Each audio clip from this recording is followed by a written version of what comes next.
Welcome to MLB The Show 22 feature premieres. I'm Ramon Russell, and each week we are doing a deep dive into everything new and improved in MLB The Show 22. With a new episode each Thursday at 3 p.m. Pacific, and you can watch Welcome on to YouTube MLB The Show 22 feature premieres. So far, we have gone Russell over the and new each week we are doing a deep dive MLB The Show 22 new coming to Nintendo Switch. MLB The Show 22 over with a new episode each coming up. We got commentary and you can welcome to MLB The Show 22 feature premieres. So far, I am Russell and new each week we are doing a deep dive MLB The Show 22 new coming to Nintendo Switch. MLB The Show 22 with a new episode each coming up. We got commentary today. Welcome to MLB Show 22. So far, I'm Russell and we are doing. I'm joined by Kyle. New turning to the mic. Kyle, first of all, welcome back to our fans. With a new episode each coming up. Hey, Ramon, it's great to be back. Awesome. Chris Gill, this is your first time on the feature premiere this year. Can you give yourself a brief introduction about what it is you do for the studio and how long you've been here? Well, Ramon, thanks for having me. First of all, I've been here, I think, 23 years. I am the gameplay director. All right, 23 years gameplay director. You're not tired of doing this yet, man?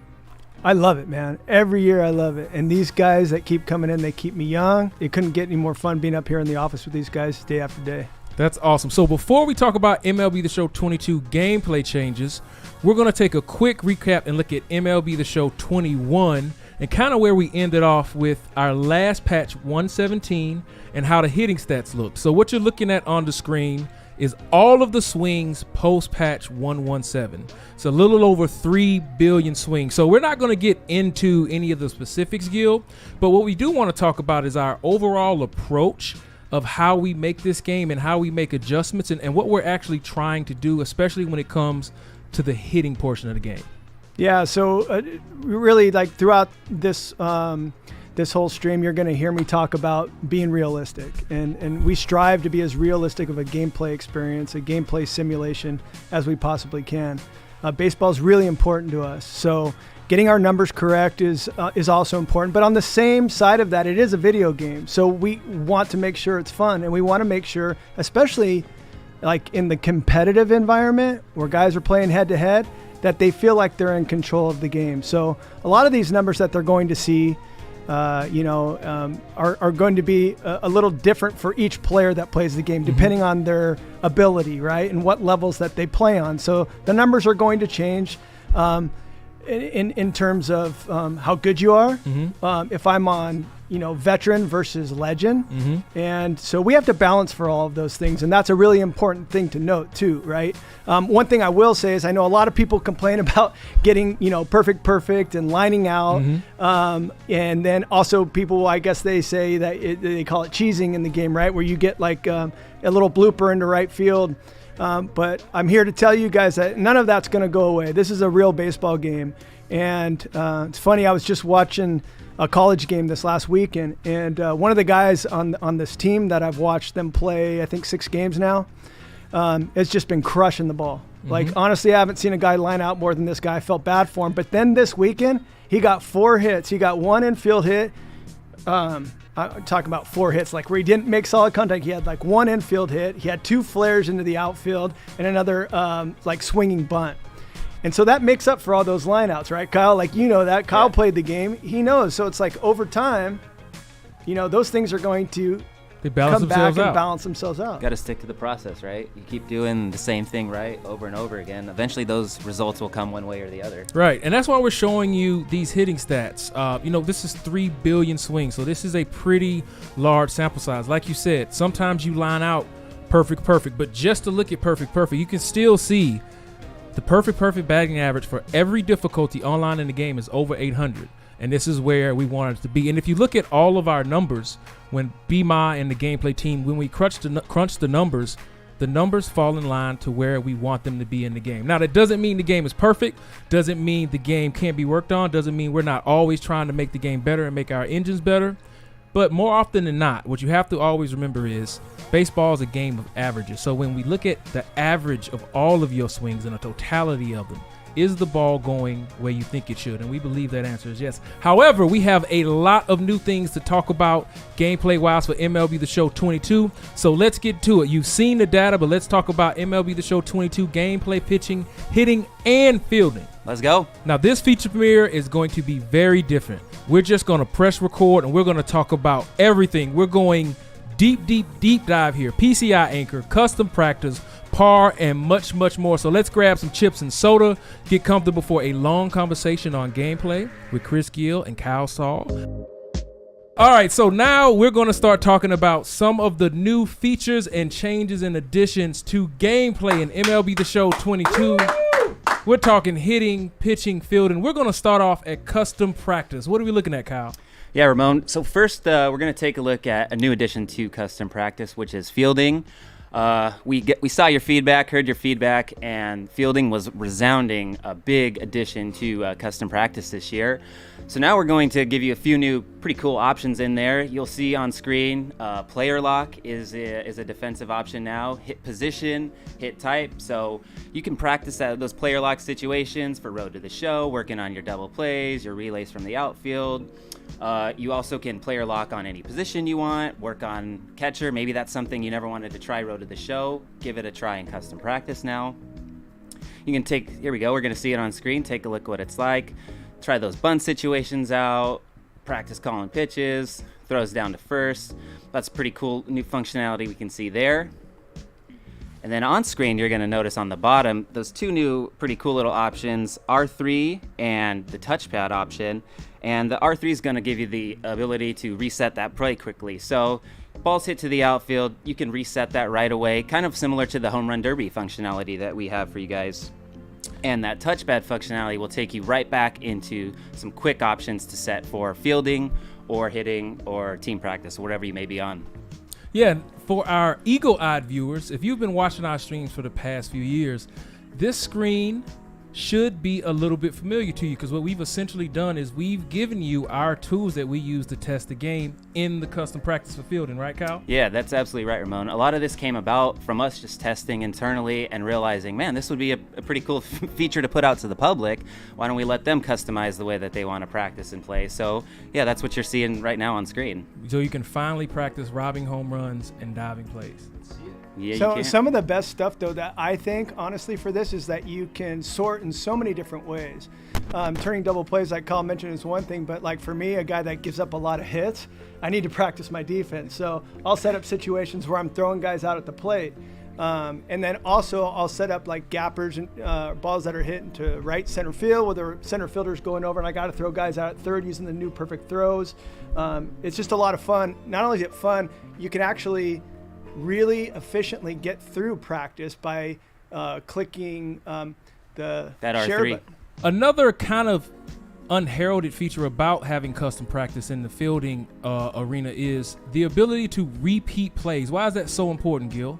Yeah, it's super important. Well, the cool thing about that is you can just go through, and like we're playing right now, you can just hit random balls to the outfield. So if I'm working on fly balls, eventually you'll get a rob home run opportunity or something like that. You want to put it on a repeat play. Well, you can do that. You can practice robbing home runs over and over again. Or if you get a diving play, you can work on diving over and over again. So it's a really cool new feature that we've added to this. So not only can you skip the play if you don't like what's going on, you can move on to the next one. But what's really cool is you can just repeat that exact play, practice that exact thing over and over and over again, which is a really cool feature. Yeah, giving you the ability to really practice those dives. If you can get a rob home run situation, you can just lock that hit in and keep practicing it over and over and over again. And I think that's going to wrap up the addition to custom practice in MLB The Show 22. All right, so let's jump on over to new difficulty settings. Yeah, so you will notice as you're working your way through the front end and our new boot flow, you'll see that we got two new lower level difficulties added. Those are called amateur and minor now. And what those are is we take a look at telemetry and data every year on our users' ability and the numbers that we're getting back, how you guys are hitting with your averages and on different abilities and skill levels and gameplay styles that we have. And we just noticed that with our whole new swath of users, which is awesome, that we needed some help onboarding you guys to our game, learning pitch mixes, getting comfortable with the speeds and the interfaces. So we added those 2 new levels down at the bottom to really just help, like I said, onboard first-time users and just onboard even those users that are having trouble with our interfaces. Right, so we've added 2 new difficulty levels, but we've also improved dynamic difficulty, right, Kyle? Right, that's a really amazing option that I would suggest a lot of new users try out, is the dynamic difficulty option. And that option gives you as a user the ability to start anywhere you want along our difficulty spectrum and set it to dynamic, and based on your results on field, it'll move you up or down and slide you and work you towards a higher or lower level, which is a pretty awesome thing to have, I think. That is pretty awesome. All right, MLB The Show 22, we're talking about all things gameplay related. We're talking changes, additions, and sometimes just quality of life fixes that go on within any given developmental year. So let's jump into hitting. Lots to talk about, but we're going to start with dynamic PCI range, PCI anchor, and talk about some other aspects of hitting. But Kyle, what is dynamic PCI? So dynamic PCI, for those that aren't familiar with PCI, it stands for plate coverage indicator, and that's when you're using our zone interface in hitting. And so the PCI, if you're familiar with our game in 21 and before, it's consistent inside and out of the zone, meaning you have the same contact size whether you're in the strike zone or whether you're on the outside, on the corners, etc.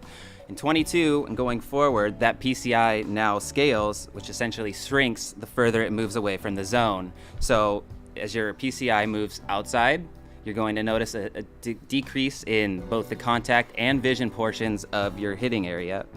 And so what we're trying to convey here to you guys is we want you to be able to cover all the sides of the plate, the corners, the edges, while also reflecting the ability or inability for a batter to be able to cover those spots. It's difficult to be able to hit that pitch outside of the plate, so we're representing that by showing a decreased size in zone. Same thing goes for inside and above and below the zone as well. Also, to really elaborate on that, we're making a video game, right? And what the user doesn't have the ability to do is move his batter around in the batter's box. But in real life, this happens all the time. Gil, can you explain what the difference is and why we've made these changes and how it reacts to real life and what we're trying to replicate? Yeah, sure. And I think this is good to clarify. I mean, we do a lot of things that we do in our game. We try to keep as close to real life as possible. Obviously, we don't have the ability to shift forward and back. So as far as plate coverage is concerned, you're pretty much stuck with what we're giving you. So if you look at everybody's stance in the batter's box, everybody's back foot is going to be in the same position. Their front foot might change, whether they have an open stance, a closed stance, if they're wide, if they're narrow, that will change. But essentially, because our swings are normalized and we have, 9 different swings in our game, because they're normalized, everybody has the exact same plate coverage, right? So with this dynamic plate coverage indicator, what it's representing is as that ball moves out of the strike zone, we know that in real life, if you're getting spammed with, sliders away in real life, a real life human can make that adjustment and move closer to the plate and extend his coverage, right? And help fight off pitches that might be off the plate. Well, you can't do that in our game, so we're allowing you to do that to a certain extent on pitches off the plate. Now, what's going to happen is if you look at the rating of your batter, a guy that has a high contact rating, in general, he's going to have a bigger PCI when you move it out of the strike zone. It is not going to be the same size as it is in the middle of the strike zone, but as it moves out of the strike zone, you'll see it shrink, but not quite as much as somebody with a lower contact rating. As they have the lower contact, the rating is, the smaller you're going to see that PCI shrink, right? So really, the idea of, and I know some people, you have to understand also, Ramon, that we are balancing this game on all different levels for 6+ million people that are playing our game at all different levels. So from legend all the way to beginner, that is going to change as well. And then also, sometimes when the people got to understand that when you're starting off with a brand new game, you're starting with bronze and silver type players, and as we get to a couple hundred days into the season, now everybody's battling with guys that are 125 power and 99 contact, and so it changes things a little bit, right? So we have to balance for all of those things. And also, just to clarify, the gameplay team works on gameplay. The content team is all about creating the content and the card. Yeah. So we work in tandem, but these are two completely separate teams. And this is all just about the progression of how, our video game has been developed over years. And to recap what you mentioned, the dynamic PCI range is about a batter's ability to be able to stay alive in the count, not necessarily hit really great contact if he's chasing a pitch. But since you can't move the guy in the batter's box, we're now creating dynamic PCI range to kind of replicate what will be happening in real life, while also at the same time trying to make the game balanced, right? Yeah, that's pretty much, you said that correctly, except for I would just correct one thing. We're not necessarily creating the dynamic PCI to extend at bats. It's almost the opposite of that. We're allowing pitchers to get hitters out. That's perfect. I'm glad you said that. On pitches off the plate. So okay? We'll jump in. Foul balls. Yes. How will foul balls be affected in MLB The Show 22 based off of just regular hitting changes and based off of the changes implemented because of dynamic PCI? So in addition to the scaling of the PCI range, we also take a look at all of the data that we get back on foul balls. And one of the biggest things that we see you in the community point out is the ability to extend at bats, and sometimes that can be frustrating to you. So what we did is took a look back at our data, which is part of the reason why this is implemented in the first place, and in addition have done some significant work to preventing those, or the ability to extend at bats. And don't get me wrong, the top users with good plate coverage indicator placement will have the ability to extend at bats the same way real life MLB players with good plate coverage skills can extend their at bats. But we're very mindful of keeping it within reason and realistic. We don't want 20-25 pitch at bats out there. We want true realism. So Gil, to wrap up dynamic PCI range, the plate coverage indicator is now shrinking as you're getting further outside of the zone, right? So this was implemented for pitchers, right? Well, essentially, it was implemented to make the game more realistic, right? You can only cover so much, right? So essentially, the hitters had more plate coverage than they should have. And the result of that was a lot of foul balls, batters being able to extend at bats. And when you extend at bats, you're getting more opportunities to get base hits, hit home runs, win games in BR in the third inning, right? It's frustrating when that happens. So essentially, yes, we added this for the pitcher's benefit. It is to get hitters that have lower contact, so that thing shrinks, it's a lot smaller, to be able to get them to chase and not make contact with the ball. However, like Kyle mentioned, there will be foul balls. You can't control that to a certain extent, depending on the guys. When you're looking at the context of who's hitting, what their contact rating is, that PCI is. But as always, when the game ships, we're always looking at the data, we're always watching streams, and we will adjust as needed, like we always do. All right, let's keep it moving. All right, we've talked about dynamic PCI range, but let's also talk about some of the changes to contact and power swing based off of user stats, Kyle. Yeah, so one of the biggest things that we made adjustments to this year would be contact and power swing. And I'll take a step back a little bit and just talk about the implementation of the three different types of swings we have: power, contact, and normal. And at the time, 10, 12 years ago, there was no online modes. We didn't have 125 players. And essentially the gist behind contact is, in real life baseball, 2 strikes. You're trying to extend at bats, look for your pitch. You're not looking to hit a home run. I mean, you are, but in situation, you're looking to extend that at bat, find the pitch that you want to drive, and can maybe drive for power. And so the contact was used for that purpose in mind. And now we found out that you all are using it online a little bit more to your benefit, and it really wasn't any different than the power swing that we had out there. So we had patched in some changes to the contact and power swings in 21. And for 22, we've made additional adjustments to the power and contact swings as well. Contact will be less effective on pitches outside of the strike zone. So Kyle, you mentioned we tuned contact and power swing based off of user stats and also just reevaluating that feature. That was put in the game about 10 years ago, before we had 125 power and contact guys, right? Right. We reevaluated the way those 3 different types of swings work, found out that there was some work that we could do on our end to make them more efficient, more viable, and make each one individual and stand for a specific purpose. So contact, you're going to want to use to extend those at bats with 2 strikes, fight off pitches. Power, you're looking to drive a ball in the gaps and over the fence, and normal is a very good combination of both. And so this year in 22, contact swing is less effective on those pitches outside of the strike zone, and that power penalty will be harder and should be harder to extend at bats, which is what we're really trying to do. We're trying to keep those at bats more realistic and, more in line with what you would expect to see in the MLB. So that's now the second thing we've implemented to bring more swing and misses and more strikeouts and kind of curtail and rebalance out the user's ability to fight off pitches and extend at bats to an unrealistic manner, which has been the case in the past. Absolutely, Ramon. Yeah, I want to chime in there real quick because I do want to say that, and Kyle nailed it, but when we did implement this, you got to understand that this was implemented for situational based hitting. So essentially X is what you use to hit. The other two things are very situational, right? For example, if I had a runner on third base with less than 2 outs and I want to drive him in, I probably want to use the power swing when I'm ahead in the count. If I'm behind the count, I don't want to use that because it's making it harder for me to make contact, right? So I'd want to use the contact in that situation. So I got an 0-2 count, I'd use circle to make contact. It gives me a bigger contact radius. If I have a 2-0 count, then I'm going to try to use my power swing to drive that guy in, right? And so it's a very situationally based kind of system that we have implemented. But to be honest, you're better off just using X overall. You're going to get better results. Yep, using normal swing is just fine. For our new users, you never have to use contact or power swing if you don't want to.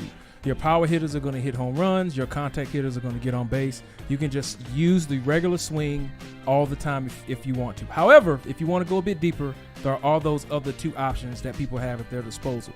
So we're going to talk about PCI Anchor. But before we do, Kyle, let's give a quick recap on what exactly is the plate coverage indicator. Is it a bat? Plate coverage indicator is not the bat. It's where that hitter is looking to hit and drive the ball. And so one of the biggest key factors is that there's some variation in there. Each PCI represents there's a natural variation to every user's swing or every player's swing in the game. From Bellinger to Muncy to, Utley, they're all different. And so we're reflecting that in the way that the PCI works. Exactly. So once again, the PCI is not a representation of the bat. It's where the hitter is looking, and we're trying to give you a representation of the type of hitter he is. Is he a contact hitter, a power hitter, somewhere in between, or is he an all-world guy who can do it all, right? Absolutely. All right, so PCI Anchor. So if you played the tech test, you have probably used this feature. So let's break it down, Kyle. What exactly is PCI Anchor? So first, watching all you guys and girls use the PCI Anchor was awesome. I love seeing you test it out, give it a try, watching where you're locking on. It's really awesome to see. And so for those that aren't familiar or didn't get a good understanding of what the PCI Anchor does, you all can now preset your PCI plate coverage indicator while using the zone hitting interface to one of 9 different locations pre-pitch. To activate that, you click the L3 stick and you'll move it into one of those 9 directions that I mentioned. An on-screen display appears with showing those 9 dots. You can cycle it through those, drop it in that one zone that you like. For me, it's low and away because I can't hit a pitch in that area. It's hot for me. It's hot. Yeah, I'm going to remember that too, by the way, the long way. Well, from our co-op games, I don't think you know yet. Oh! So. I ain't got no room to talk there. He owns me right now. Absolutely owns me. So, one of the advantages and one of the thoughts behind the PCI Anchor is, for those new users that are onboarding that are struggling in one specific area, this is a really great feature to get your hands on and lock that PCI into one spot and get a good feel for working on, those outside pitches, those inside pitches.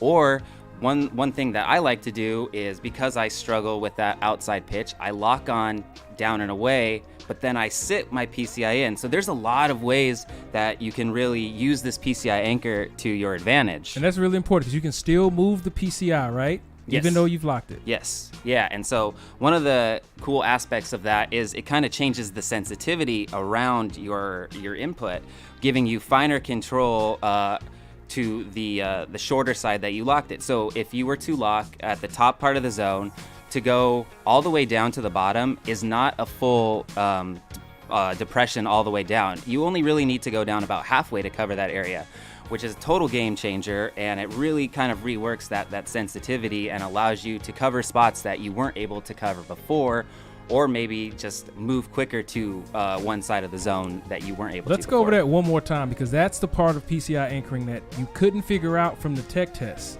So repeat that one more time about the sensitivity changes. Yeah, so Ramon, PCI anchoring changes that sensitivity input, and it gives you finer controls on the sides and the corners. So the example that I'll give is if you lock at the top of the zone, you have finer precision up top, and you can more easily cover the bottom 2/3 of that strike zone with just a smaller depression of that L stick. So us with really bad thumbs who go straight up in the zone and straight down in the zone. Now, if I'm locking into that area, I don't need to basically press as hard as I used to. Right. Absolutely. Sounds perfect. So PCI lock is just really intended to give advanced users more options to hit and support different hitting strategies, right?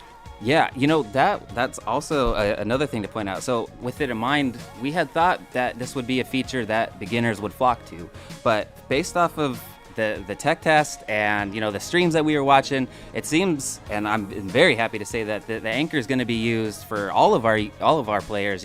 Everybody from the legend player to the beginner player was giving PCI anchor a try, and it was really awesome to see and having a lot of fun with it. So I don't think it's going to be just tailored to advanced or beginners. I think it's going to be something everybody's using. Perfect. So that is PCI anchor, and we already talked about dynamic PCI range. We'll keep it moving.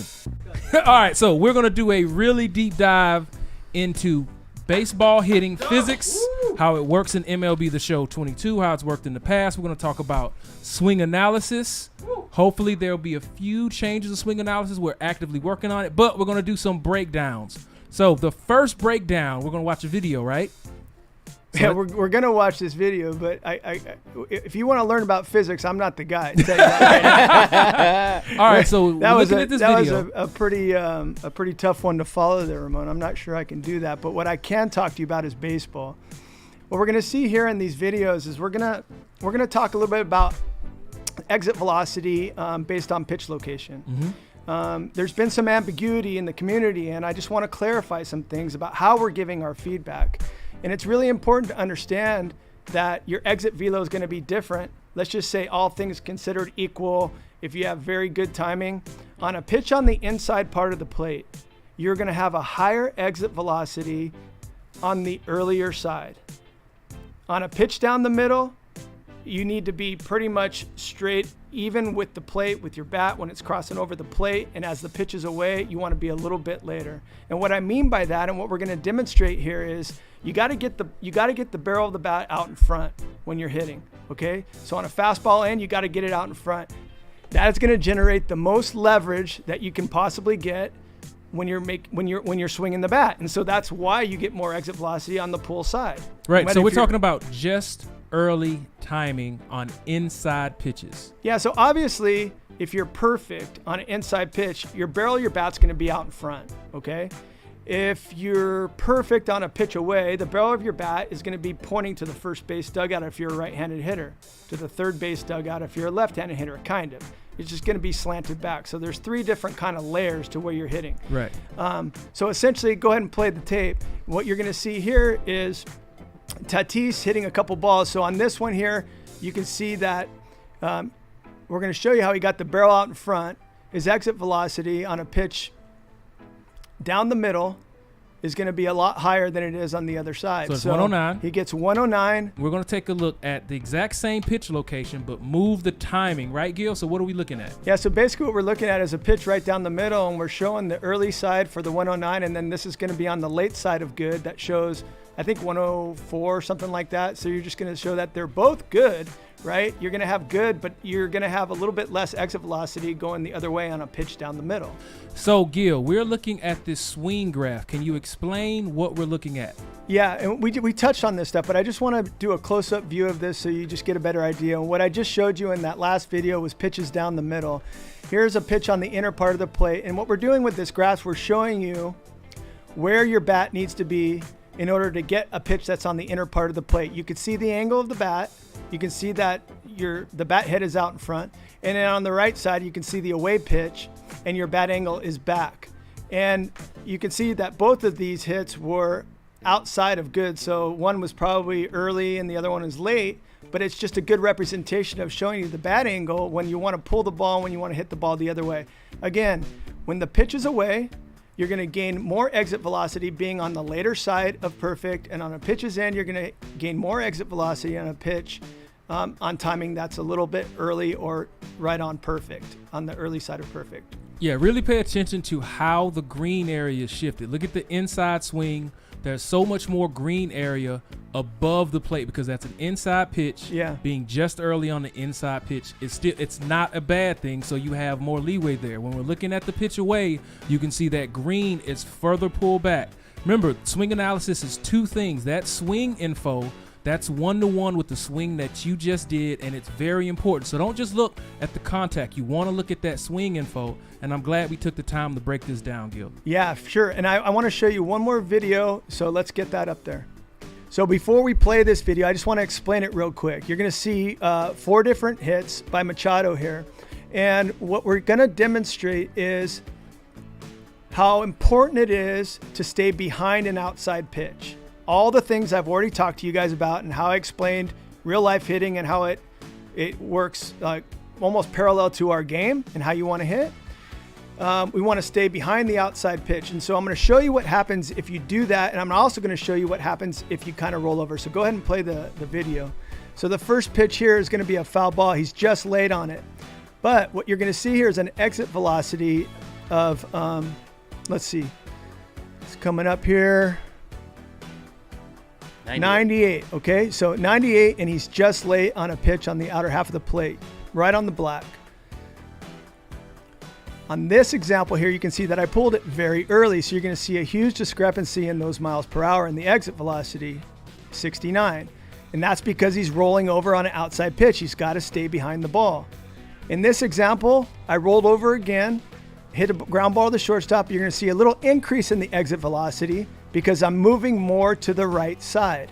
Stayed behind it just a little more. There you go, 89, okay? And on this one, you can see I did it perfectly, and I'm gonna generate the most exit velocity on that pitch type, okay? Based on where my PCI centered up on that ball, I hit a nice line drive into the gap, and I think I got 100 and something on this one. I can't remember exactly what it was, but you can see what I'm talking about. And if you go back to thinking about those graphs, you can see that the bat angle being back and waiting on the pitch is going to show you how you're going to be able to expose outside pitches and just crush them if you sit back and wait instead of trying to get out in front of them. So just early on an outside pitch is not a good thing. Just early on a pitch down the middle in, that's a good thing. You're going to generate a lot of exit velocity on that, just short of perfect, okay? But as soon as you start getting past that center cut, middle, and start moving away, the earlier you are, the worse you're going to be. You want to be perfect to a little bit late. So just late's going to be just fine. Just like it is in real life. And like Kyle mentioned, remember, your batter's swing tendencies and hit types, they matter here. If he's an extreme pull hitter and you're pulling pitches on the inside, it's going to influence a little bit. So just always remember that. Remember, the swing analysis is 2 boxes. That swing info that's showing your timing is super, super important. And thank you, Gil, for explaining that in very great detail. Got it. Another thing to remember is baseball is weird. Round bat, round ball. Sometimes weird things happen. You know, our game, just like real life, it's the law of averages. On average, are we getting and seeing the expected result for bat on ball contact when we have everything factored in way more often than not? As long as that answer continues to be yes, we're on the right path. When that answer is no, we're always looking to make changes and fix it. So just remember that. You will still see some anomalies, but the vast majority of your swings, are your perfects going to be fair? Yes, we know they're fair because we have the data we just showed you. But yes, there's that less than 1% time where one might go foul. So just remember that. Let's keep it moving. All right, let's talk about pitching. We're going to start with PAR. PAR was introduced last year in the MLB The Show 21. For our new fans, it's the perfect accuracy region. We wanted to give users an ability to be able to pitch really perfect. Kyle, so what's changed for PAR and MLB The Show 22? And most of this was based off of user feedback, right? Right. So we've listened to you all out in our community, and one of the things we noticed was PAR is not dynamic. So you weren't noticing the change from moving a changeup up in the zone, down in the zone, in, out, etc. And one way to set our expectations to you all is to make that dynamic. So understanding real life pitch expectations and whatnot. So for example, a changeup is most effective when you're throwing that pitch down in the zone, trying to get a hitter to chase. It's not so effective when you're throwing that changeup up in the zone. And so one of the things that we did, and you can see highlighted in the video being shown, is that as that pitch moves up in the zone, you're going to notice an increase in the perfect region, effectively showing that on a perfect pitch with an off speed, for example, a changeup, that size is going to be drastically increased.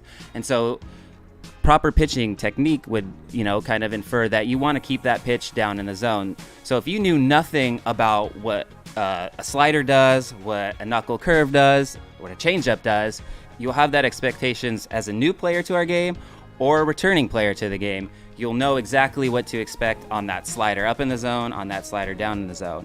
So one of the things highlighted by this dynamic part is an decrease in accuracy. So grows significantly as you move up. Second, as you move that slider or that pitch that's going to move horizontally in the zone, you're going to notice less movement and less break. So that pitch is not going to be as effective. So those sinkers up and in to a right-handed hitter, not quite as effective. That sinker perfect region is pretty dramatically increased in size when throwing down in the zone. So we're trying to, one, convey expectations for pitches, and two, reinforce proper pitching techniques, essentially. Proper pitching etiquette. Proper pitching etiquette. Proper pitching etiquette. That's cool. I like what Kyle said about that too. But one thing I'd like to add to it really is, like he mentioned, it's really a good tool to learn how to pitch. So if you're moving that around, you're selecting a changeup, like you said, or a curveball, any off-speed pitch, and you notice how you go higher in the zone, it gets bigger, and then it gets smaller. If you're learning how to pitch baseball, we're actually teaching that in the game. But the other thing, too, that I wanted to mention is that par region, that is showing you exactly where your pitch can go if you do a perfect mechanic, regardless of the pitching mechanic that you're using. So if you use any of our pitching mechanics and you do it perfectly, that is showing you the range of where that ball can go. Now, if you set that ball outside the strike zone and you see any part of that inside the strike zone and you want to miss even further away, I would recommend that you put it further away, because essentially you're seeing, if you're that good with the, like Kyle's really good. Like some of these guys that I play with are really good with pinpoint pitching, and they can kind of dot it and put it wherever they want. So if you want to, like, if say you're 0-2 and you don't want any of that ball to get inside the strike zone, you're going to want to move that whole area outside the strike zone so that he's chasing and you're not giving him anything to hit in case it does miss on the bad side of it, if that makes sense. Right, because we're trying to kill two birds with one stone here. First, we're trying to teach you proper pitching technique. Pitchers don't really throw a lot of change-ups in the zone.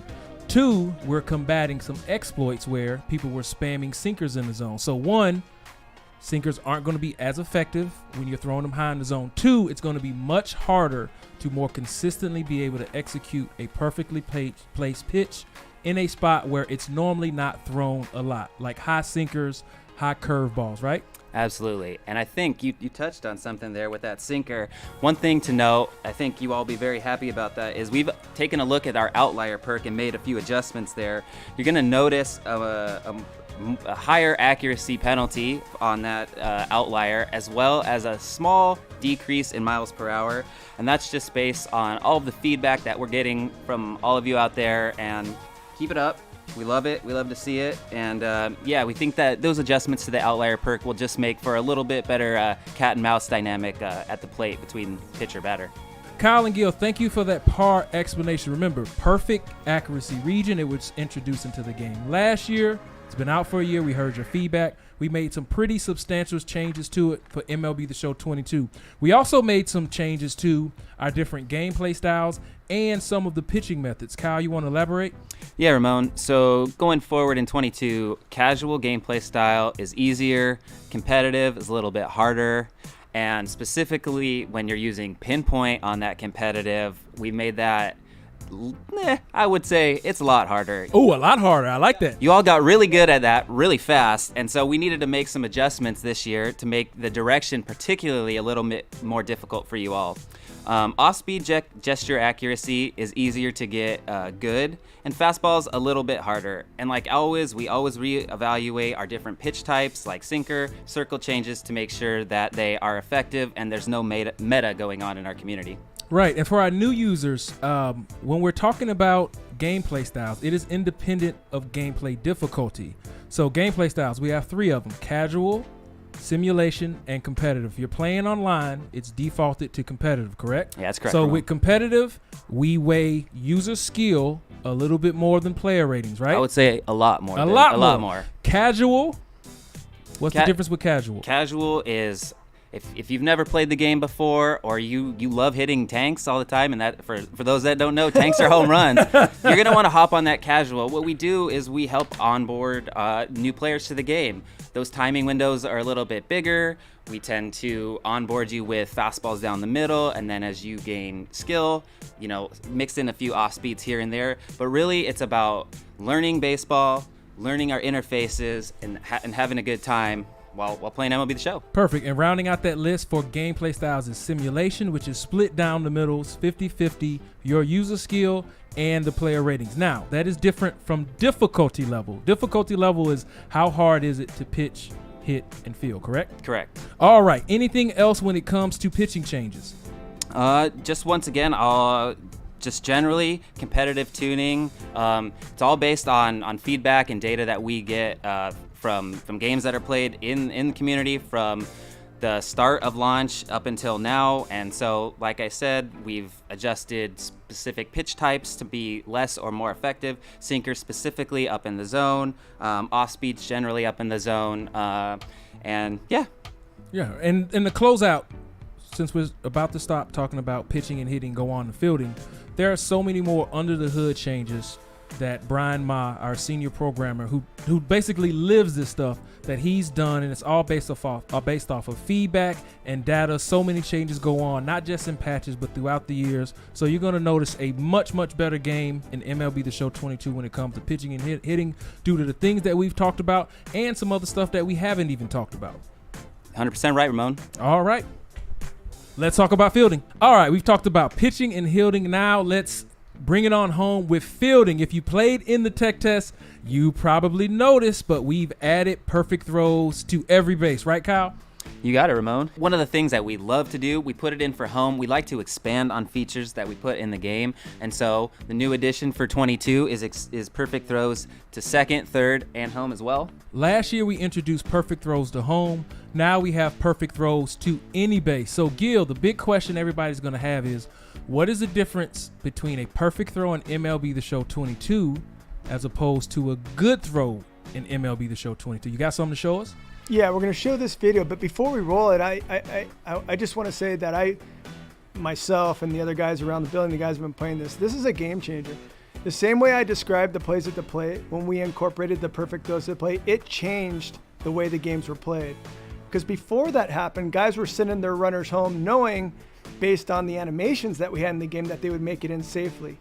As soon as we incorporated that perfect throw to home, they stopped sending those guys on those close plays because you had to learn it, and they learned it the hard way because they were getting thrown out.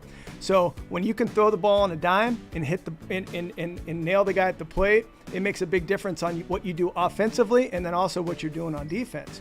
So now that we've incorporated this into both second base and third base, basically on non-forced plays, go ahead and roll the tape. What you'll see here is 2 different plays. We're going to start with the Hall of Famer Schmidt at third, receiving some throws from center fielder. And on both of these plays, the first one you're going to see a good throw. So I didn't get perfect on this throw. And you can see the throws just like last year, off to the left. It was still a good throw, but it's not perfect. On this exact same hit, exact same everything, here's the difference. You're going to see the animations at third base are completely different. The way he sets up, how he gets behind the base and catches the ball right on a dime, tag, you're out. So that's how it's going to change this game, and people are going to start seeing it after they invest some time playing it over and over again. They're going to start noticing that, Game changer. You're right. It is a game changer, and I'll keep saying that because I love this. And in this example, we're going to show, I think, a hit down the line, and we got our our legend at second base, Chase Utley, who will be receiving this throw. Again, here's a good throw. The runner's safe. You're going to see the exact same hit. And that's a good throw and tag, too. Like, it's a good throw. I mean, it's just not perfect, right? So that's what I'm showing you the difference of why this is a game changer. This is the exact same everything. Same route to the ball, same animation, perfect throw, right on a dime. Utley gets the tag and he's out. Okay, so what you can see there is exactly what we incorporated at home plate. We've now incorporated it at second and third. And the really cool thing about this as well is it's not just limited from outfield throws to the bases. You can do this with your infield and throwing to home plate now. Last year you couldn't do that. It was only from outfield to infield. Now, if let's say the game-winning runs at third, and I got an all-star shortstop, and he's got a huge accuracy range because he's got a high rating, then it's going to be easier for me to throw perfect to home plate and get a 99 runner that might be trying to score on a ball that's hit hard in a game-winning situation, throw him out. Right, and let's not skip over that. The arm accuracy rating for your players in the outfield now matters so much more because having that guy out there with that 90 arm accuracy as opposed to somebody with a 60, your perfect throw region is a little bit bigger, and that's going to come in handy on these plays, right, Gil? Yeah, it is, and I think it's important to note too that we are every single year we are looking at ways to put the game in the user's hands without getting carried away, if that makes sense. And there's only so many fielding animations that you only field the ball a certain amount of ways, right, in baseball, and you only throw the ball a certain amount of ways, right? But giving the user the ability to do some things to change the game and putting it into their hands without stopping the game and having some weird mechanic in the middle of a head-to-head game online. Aside from doing that, we're constantly thinking of ways to put the game in the user's hands, and this is just another way of doing that. So it's super fun. The better players are going to do better. This is a very, very cool competitive enhancement to the game, and so we're excited for it. And that's not all. And these guys like it too, see? So since we're talking about fielding, what happens every year is you grab some actual baseball players and y'all go across the street and you're in the motion capture facility for a few weeks. What animations were you specifically focused on capturing, and what type of holes were you trying to fill for this year's game? So we're always working on fielding efficiency. I think it's really important, especially for our top fielders in the game. I think this is another really good opportunity to talk a little bit about how the fielding system works. So not only do we go in and get more fielding animations, we get a lot of throwing animations, and we get a lot of variety. And basically we look at every year's game and we try to figure out, okay, where are they not being efficient?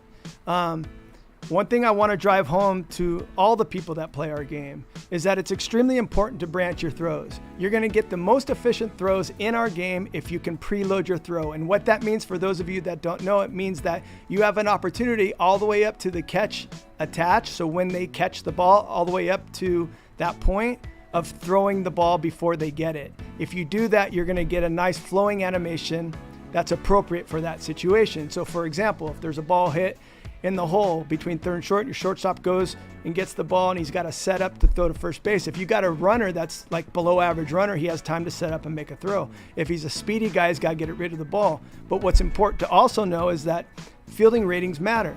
So if I got a guy that's a top tier player, if he's a 99 diamond, he's going to get rid of that ball much faster than a guy that's, say, an average fielder at 62. And then even if you got a guy out of position, that's maybe a 40. And that's really important. We don't want to skip over that because we see it a lot when we watch streams and stuff. Sometimes you're screaming, why won't he get rid of the ball? It's because, well, you have a guy out there who's not really known for his fielding prowess.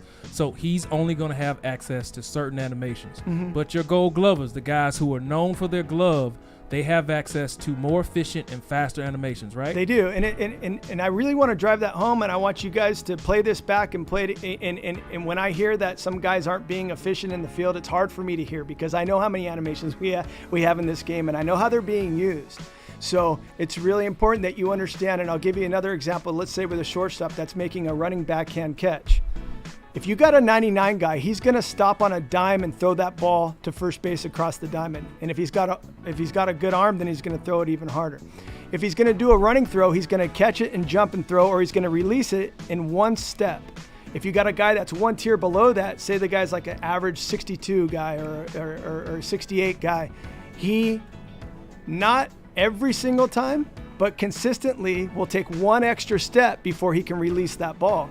So the only way that we're able to differentiate our players in the game is by having this tiered system. So we have multiple branch points from where they catch these balls. The best guys are going to throw it right away. The guys that aren't as good are going to take one extra step, and even worse than that are going to take two extra steps on, say, a running throw. And if you pay attention, you will notice that while playing this game over and over and over again. Like Gil mentioned, you want to preload your throws. That means as soon as the ball is hit and you know where you want to go with the ball, press the button, get your input in. This is going to give you the best animations for the player fielding the ball, which Gil just mentioned. That's going to change based off of if they're a diamond fielder, common, middle of the road. This is all very dynamic, and you're seeing it play out on the field here. But want to get more specific with fielding ratings. With fielding animations. What else did you try to capture in the motion capture facility this year, Gil? Yeah, well, just like always, we got hundreds of animations. We're in there. We got ex-big league players that are in the studio with us, and we wear them out for a few days and get quite a few fielding animations. This year we focused mainly on, like I said, throwing variety. We got a bunch of throws. We got some new catches. Did a lot of transitional work. And transitional work is just like things that make the game look better between moves, right? And so get the feet right, doing throws off the left foot, off the right foot. So we're always adding to those areas. We got all new first base catches with actual throws coming across the diamond, which we didn't have before. They were kind of like shadow catching, but this year we got actual throws that will go across the diamond. So all of our catches, the majority of them at first base are all new, and you'll see that difference. So a lot of you guys probably, I saw some comments of people playing the tech test that noticed those. They're super cool. We got more knockdown catches. So on hot shots, where guys are fielding hot shot balls. And here's something else I want to mention too, because I think it's really important. A lot of guys get really kind of frustrated when our, especially that corner infielders on hard hit balls will kind of olay at the ball.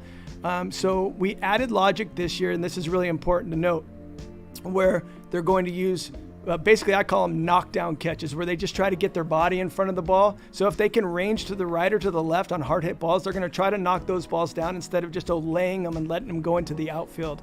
Now, the higher rated guys are going to have the opportunity to catch those balls more than the guys that are lower rated, but essentially there'll be deflections and they'll have to go pick them up and try to throw them out. But that's at least giving them a fighting chance to throw guys out at the base on those plays. And a lot less of those kind of olay catches that they've seen. And plus the ball has to be hit really hard to get one of those olays. We've increased the exit velocity for those to play.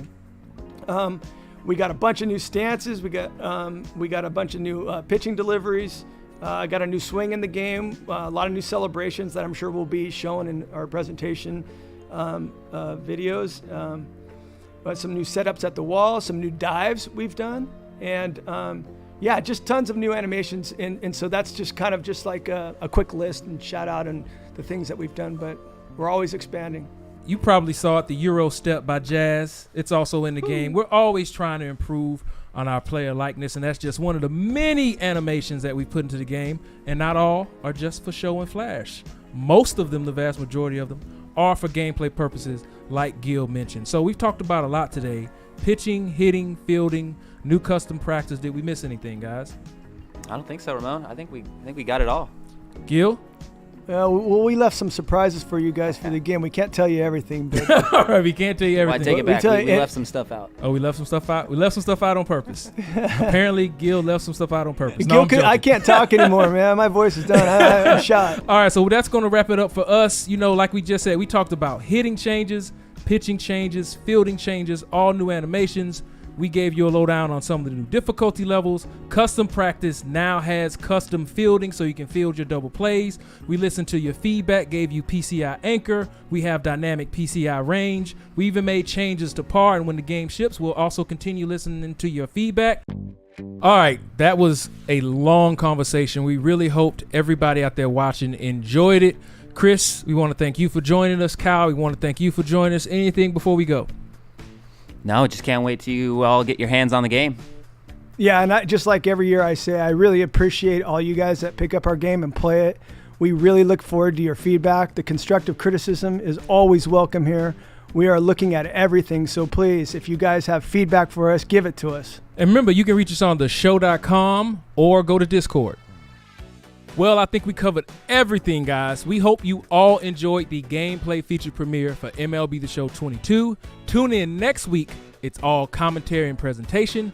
We move things around just a little, and I'll be joined by Kirby and Drew. So be ready next Thursday at 3 p.m. Pacific on YouTube and Twitch. Miss an episode, make sure to head over to San Diego Studio YouTube page to get caught up on all feature premieres. Thanks to Chris and Kyle one more time for joining us today. Thanks to Justin and Connor for helping us out. And a big thank you to Carson and Colin behind the scenes. See you all next week.